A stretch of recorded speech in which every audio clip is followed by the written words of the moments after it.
One of the very interesting pieces of information that we got in 2.7 is the name of one of the next locations that we will probably be visiting in the world of Wuthering Waves, being Lahai-Roi.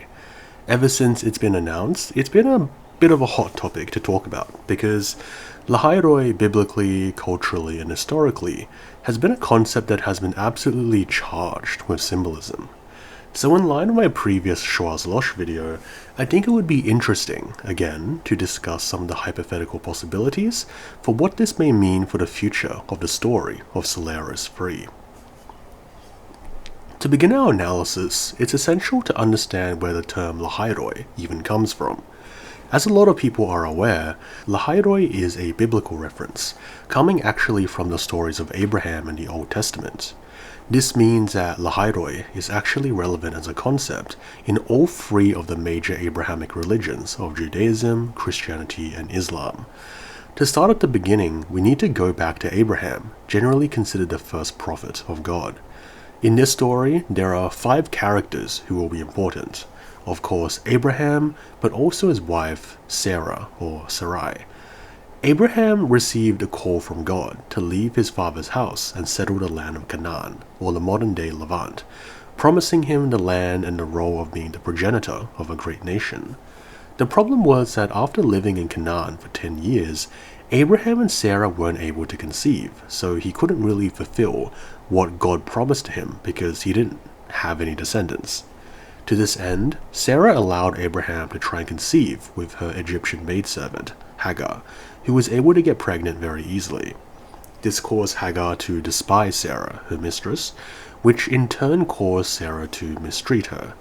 This led Hagar, of course, to run away from her and Abraham's household, and she soon got stuck in the wilderness when she began to despair, collapsing next to a spring in the desert.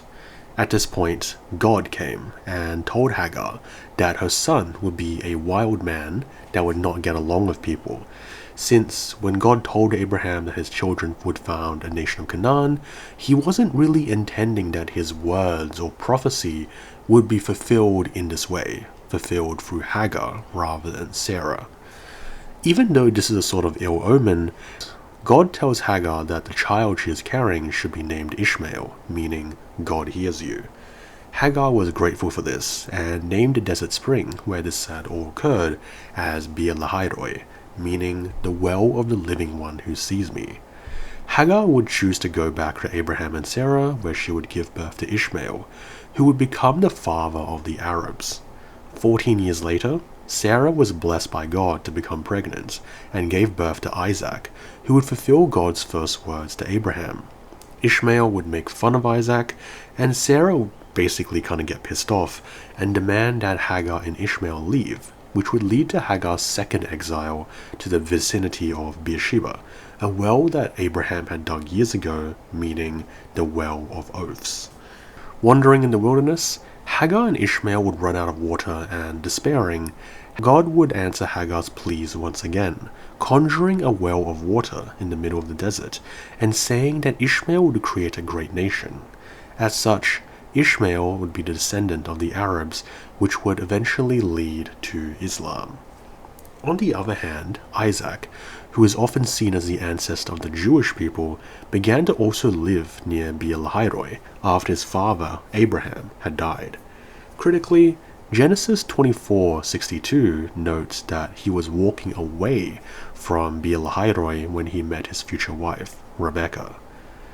So now that the long story is done, we can start talking about symbolism and hypotheticals. To begin, all the major wells of the Old Testament are in the region of the Negev desert. Abraham's well of Beersheba, or the Well of Oaths, Hagar's desert spring, or Beer Lahai-Roi, or the well that God conjures up for Hagar and Ishmael, which doesn't have a name. Geographically speaking, all 3 of the wells that I previously just described, and Lahai-Roi especially, which is said to be in the Old Testament as a spring, are essentially oases in the middle of the desert. They're a sort of beacon of life, hope, and divine embrace in the middle of deadly and hostile environments. So when we consider Lahai-Roi and Wuthering Waves, what we can probably expect is the same. a sort of city, a haven or beacon of hope and divinity that is completely surrounded by a barren wasteland of some sort. This sort of contrast between the hope of Lahai-Roi and the despair of the surrounding environment is probably going to be really important in its design and story. And this has basically all been really confirmed, for me at least, with the recent 2.8 livestream, because we got an information panel written in Solarian script, which I'll put on the screen now. From this, we know that Lahai-Roi has a central position in Solaris 3, being a magnetic pole, and is also a sort of oasis, an underground cavern or hole that is surrounded by an Arctic desert. Within it, an artificial sun lights up the city, which is huge actually, because it gives us a lot of symbolic implications to go off of. Firstly, beyond the usual symbolism of oases and wells being places of refuge in the middle of desolation or hardship, Lahai-Roi is special amongst all the beers or the wells in the Old Testament, because it is where God told Hagar to name her son Ishmael, meaning heard by God. And as such, she named the spring the Well of Lahai-Roi, meaning the God that sees me.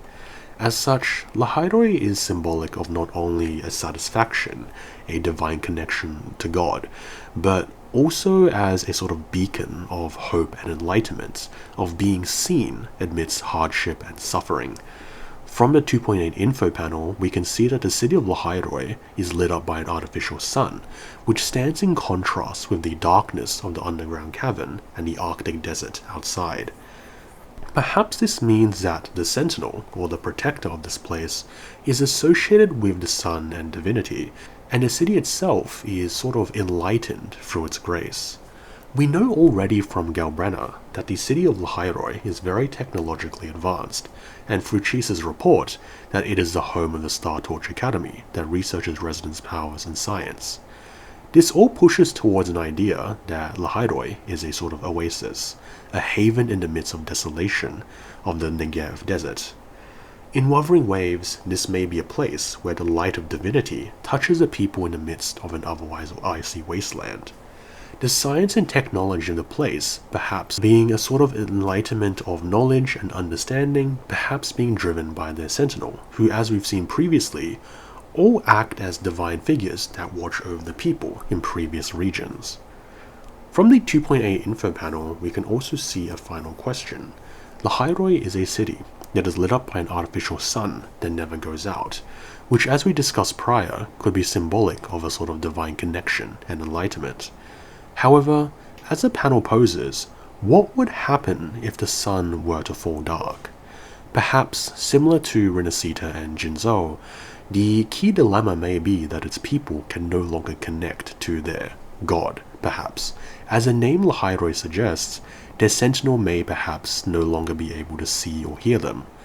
This is actually something that is rather interesting, as despite Lahai-Roi being a place where God has touched with Hagar's experience, for Isaac, the son of Sarah and Abraham, it is a place that he must leave behind, because it is kind of not really the true place of God. Isaac must journey to Beersheba, the well dug by his father Abraham, and where God promised him his Canaan, in order to fulfill God's wishes. As such, though Lahai-Roi is holy, it is not the holiest or the truest of places, or the holiest of the wells.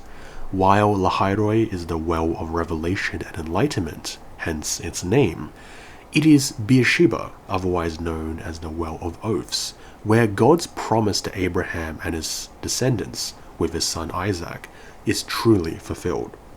As mentioned prior, this may mean that Lahai-Roi in Wuthering Waves is going to be a place where revelation and enlightenment are at an all-time high, hence the technological and scientific theme, but a place that also struggles with connecting to the sentinel, who may not be able to sense, intervene, or help them. Because, biblically speaking, while Lahai-Roi is a well of revelation, it is not a place where God intervenes or physically helps any of the characters who stays there, whether it be Hagar or Isaac. It is a place, essentially, of temporary or false satisfaction that Isaac eventually needs to leave to fulfill the eternal will of God. I will leave you with some words of analysis that the preacher Witness Lee has for Lahai-Roi. In the wilderness, in a place of suffering, God visited her. Lahai-Roi was the place of one who had escaped from grace, but who still enjoyed something of God's visitation. Those wells cannot enable us to fulfill God's eternal purpose. His purpose can only be fulfilled at the well near the tamarisk tree in Beersheba. God seemed to say, Isaac, you are settled, but you are not settled in the right place. I shall stir up contention that will force you to go back to Beersheba.